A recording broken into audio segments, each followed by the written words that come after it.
Hello, it is November 19th, 2010. I'm here interviewing Bob and Linda Harrington about their book, The Soul Solution. So, Bob, how did you get started off on the path of ecology? Well, basically I worked for the U.S. Department of Agriculture for a number of summers, and we were spraying pesticide on grasshoppers and Mormon crickets. And I have to say we're killing virtually everything, and we did a lot of damage to a couple of the people who were working with us, and later on to myself, and basically I already felt that the earth was the most important part of our lives, and we should take care of it. And after those experiences I was even more convinced of those ideas. How did you arrive at the title, The Soul Solution? Now, your table of contents, you have soul, the root of life. How does that tie into the whole concept of the soul solution? Well, the thing that we came up with was the idea that there must be some kind of a solution to life's problems, and the solution lies very, very deeply inside the part of us that's been more or less kicked out by sophistication and the worship of technology.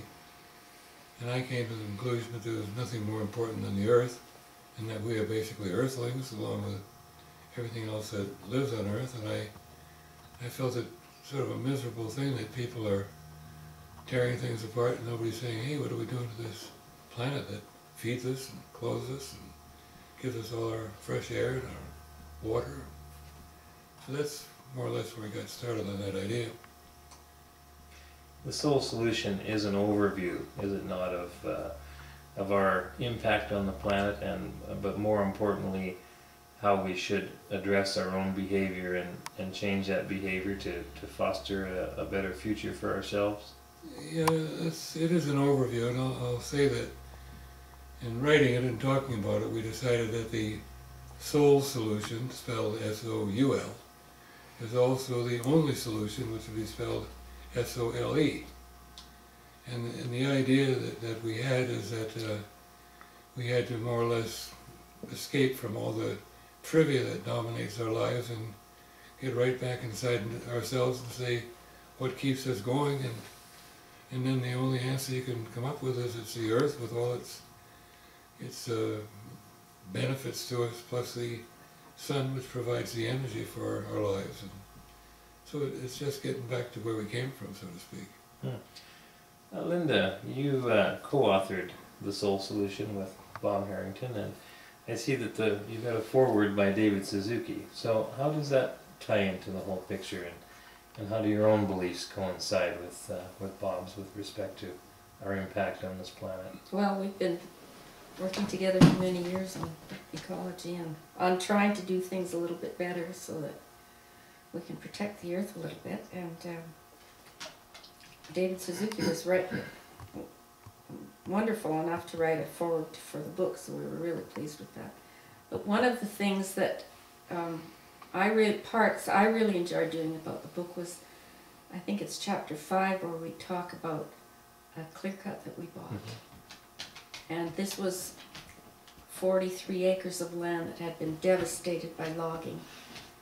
And one day we decided that we should try and do something, besides write about the earth, we should try and do something really physically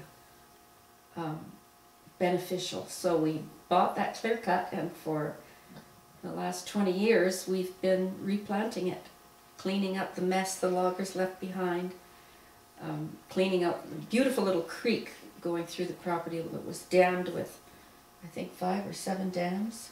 I think there are 8, actually. But we worked by hand with come-alongs, and Bob was with a chainsaw in the creek, and on the final day of cleaning that little creek up, the kokanee started coming up between our feet. And so it was a real life-giving experience. Seeing the results. So we wrote about it. Practicing what you preach, in other words. And sometimes I'd be down on my knees planting a little tree in the hole that Bob had dug, and I'd be giving it a name, and this tree's only that big, and then a logging truck comes rumbling down the road carrying tons and tons of massive trees like this, and you wonder how you can possibly counteract such a gigantic force. But we keep trying. Just do a little, as much as you can, and Bob, it makes a difference. you mentioned in the book the value, or in some of your writing, the value of a tree. Would you want to just go into that for a little bit? What actual value or what contribution does a single tree make in our lives? Yeah, that's an interesting thing to me, and it's right out of several ecology textbooks that I've read. And one of the things that's pointed out initially is that a tree that lives for 50 years provides $196,250 worth of benefits for the planet. And that was in something like 1985 figures, so it's much greater than that now. And so we thought about that, and we figured, well, gee, you know, we have an 80-acre piece that we live on that it had been selectively logged when we bought it, and we started trying to figure what that piece of land is worth in terms of the benefits to the earth. And we figured that if a tree is producing, say, roughly $200,000 worth of benefits to the planet in 50 years, then you divide the 50 into 200, and you come up with about $4,000 a year per tree.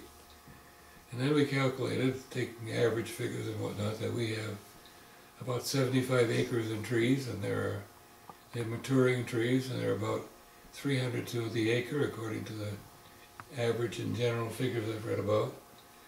And you multiply those numbers together and multiply that by $4,000 annually, and in our place we find is basically producing $90 million worth of benefits for the planet.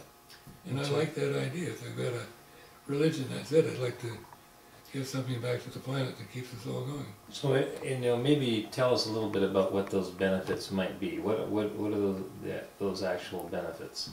Well, one benefit, of course, is that trees photosynthesize, and in photosynthesizing they grow and they store carbon. That's one of their functions. But they also give off oxygen to the air. And in that way, let's say that, seeing we live in BC, the oxygen that's going up into the air and the moisture that's being produced by the tree, which produces clouds that drift toward Alberta. You might say that the wheat that grows in Alberta is growing there because the trees in BC are providing the moisture that makes the clouds that bring the rain to Alberta. So considering the rate of clear-cut logging, it wouldn't bode well for the future wheat supplies coming from Alberta. Well, I think you might say, and I'm not just talking about Alberta, but I think that you might say that as a single species of this planet, we're having an enormous negative effect on the planet. And we translate this simply in terms of economic benefits for us, and we do not counterbalance that with the havoc we're causing to the life systems of the planet, and the fact that we are very possibly going to render ourselves extinct, as some scientists have pointed out. You speak of a need for a theology of the earth. Can you maybe explain that just momentarily? Well, yes, we have theologies, and I don't want to knock theologies at all, but I did some research in the 2003, I think it was, issue of State of the World, which is a publication done annually by the World Watch Institute. It's pointed out that there are 10,000 religions in the world, which was a staggering number to me. I didn't think it would be like that. And it pointed out there are religions like Christianity and the Muslim religion, and also Buddhism and Hinduism, that have, the bulk of the people in their fold, and that not all of them, but some of them are saying that we are the special creation of the universe, and the universe was made for our benefit, and no matter what, we're going to be in heaven and all that sort of thing. And I came to the conclusion that beyond, deeper than those religions, is the idea that the earth itself, let's say nature per se, is basically part of our divinity. And the Chinese, particularly in the Tao Te Ching and whatnot, talked about three things. One was the cosmos, which was bigger than we are, and we know basically nothing about it except the things we can see very plainly. But the cosmos is also the deity. And the idea of the deity is that it is something enormous, beyond our conception. It's so big and so far beyond us, that we simply can't cope with the idea. But it produces nature, and we are one of the many, many species that are part of nature. And I would say that the best religion we could have would be to take care of the creation itself. And as a matter of fact, I'm puzzled why religions that call the earth the creation aren't telling the corporations, hey there, how about you taking care of this thing that keeps us all going? That is basically divine. So then your feelings on the corporate bottom line mentality as far as natural resources go are obviously quite a bit different than Wall Street. I would say that the history of corporatism indicates that it's basically what I call the disease of greed.